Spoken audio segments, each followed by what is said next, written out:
Saudi Cop. We are at the 5th of March, March 5. March on, march quickly. Oh, quick. Here we go. Quick promotions are not always the most enduring. Well, yeah. Most people who fail after receiving a promotion do so because they fail to rise to the challenges of the new position that the new position offers. It is perfectly normal to feel a twinge of insecurity when you assume a new position.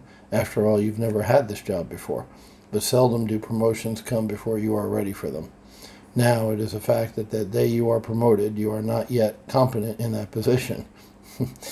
You were promoted into the position because of your potential, not because you were expected to perform flawlessly from the outset. Work to prove that your boss's faith in you was justified. Make becoming as proficient as possible in your new job in the shortest possible time your number one priority. Yeesh. Okay, there he is again with the worker bee mentality or mindset. And I have opened my mind to the fact that not everybody watching this channel wants to be an entrepreneur, wants to be self-employed. So, okay, so you're working in the cubicle jungle like I did for 13 years, and you want to get ahead.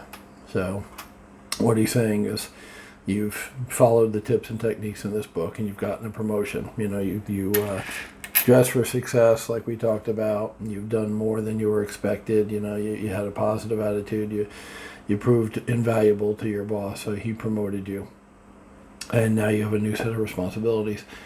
You know, there is that thing called the Peter principle, where people get promoted up until the point where they're incompetent. So when he said day one, you know, you really don't have the skills for the job, you know, that's the Peter principle. That's what happens so many times. They take somebody who's good and what you call the line of a business, L-I-N-E, the operations of a business, and you put them into management.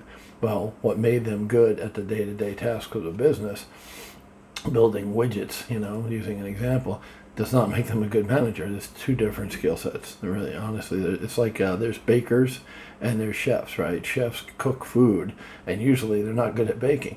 Bakers bake, and they're usually not good at cooking. I mean, can some bakers cook? Sure. Can some cooks bake? Sure. But for the most part, it's two separate worlds. And that's kind of like management and line or operations. So it's good that they promote people from the line because they worked hard on the line and they deserve getting to management. But a lot of times it doesn't work out because they have a different skill set than you need for management. So, but if you are in that position, if you have worked your way up the corporate ladder, you know, like you said, day one, it kind of starts all over again. And that's one of the reasons I don't like the cubicle jungle is now you've proved yourself worthy of, you know, you've outworked your old job. Now you've got to work your ass off again, you know, put in overtime for free, blah, blah, blah, all the stuff I don't like about corporate America. You got to do that stuff to prove to your boss that he didn't make a mistake in promoting you. So, you know, it begins again. It's a new cycle. You're one level up, but now you're on the ground floor of that level. So you got to work your ass up to try to get to the next level. And some people do that for 30 or 40 years. And once again, if that's for you, God bless you. It's not for me. But, you know, theoretically, you got security, stability, things that a lot of people crave. So, well, that's it for the positive action plan. Briefly, I'll just talk about the auction the other day. Jeff came and picked me up in a third car. Dude has a lot of cars. So we rode in the truck coming down from Pi. Obviously needed a pickup to put all my shit in. Day two, he was in the Mini Cooper, which is cool. Like I said, I did a picture of the gauge cluster. It's a giant circle in the center of the dash. It looked cool as hell. Day three, he came in a Nissan Almera. So there's the same brands here in Thailand, but they have different models. Like they have a Toyota Vios, V-I-O-S. I've never seen one of those in America. Kind of looks like the Corolla. It's probably like a sub-variant of a Corolla.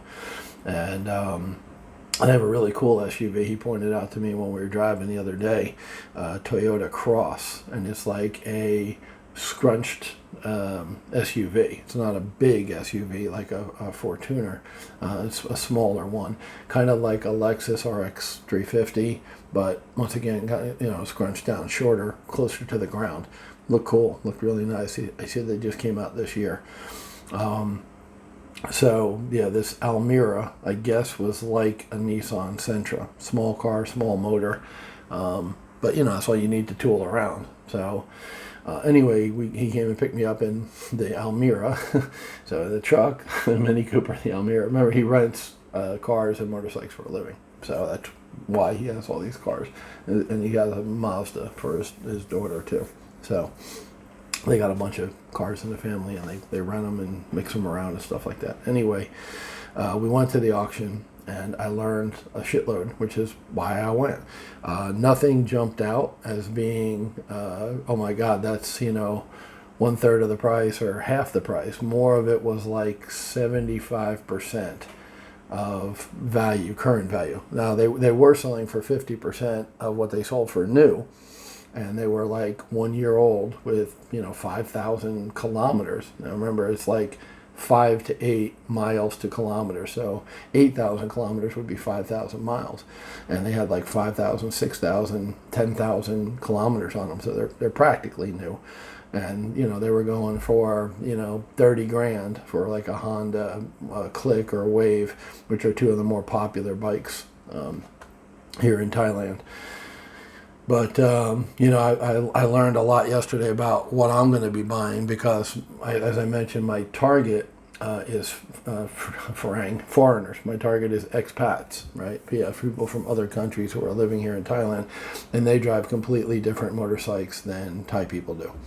So will I sell to Thai people? Of course I will. I'll sell to anybody, but most of my business, the value added proposition I'm making is if you're a foreigner and you don't want to deal with all the paperwork and you don't speak Thai, which many expats, and me included, don't speak Thai, I'm going to go ahead and figure out the paperwork thing when I buy my first bike here.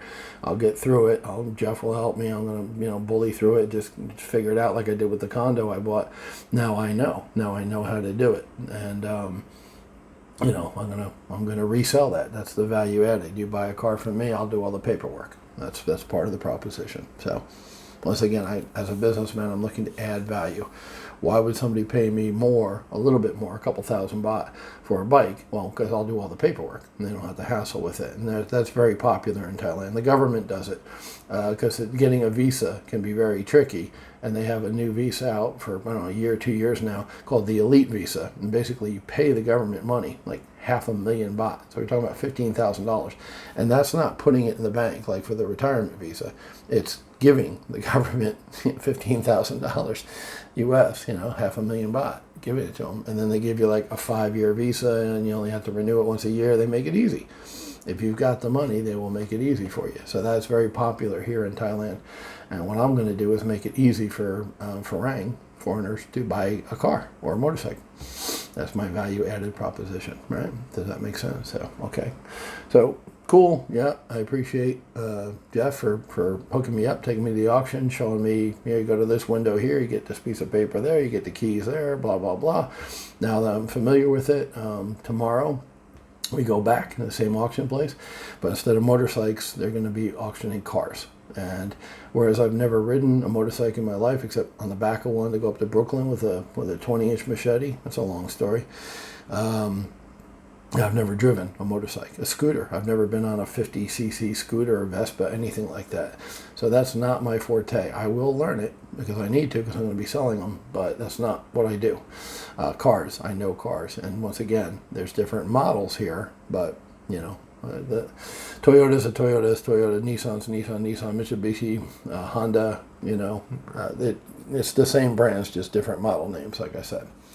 So that's what I'm going to be doing tomorrow, and I don't want to say I won't leave the auction without a car, but that is the plan, and that is the goal, is to get a car with the auction, and that will serve two purposes. Being, A, my first flip car, make some money, generate some cash, start that business, and B, have something to drive. I'm, for the first time in my life since I was 17 years old, I don't have a car. I moved to Chiang Mai.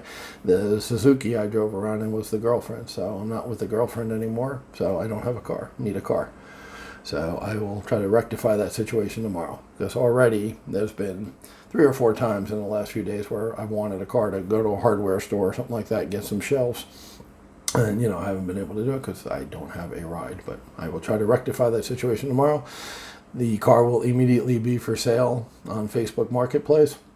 I doubt it will sell in one day. If it does, I'll go to the next auction and get another one. But it'll probably take at least a couple of weeks to sell. And in that time, I'll be driving a car. So that's it for today. Positive action plan. Go get them. Work your way to the top. Keep on working. Keep on grinding. I'm grinding. I'm working, just in a different way. I'm not doing it in a cubicle. So, but we're all grinding. We're all working to try to be successful.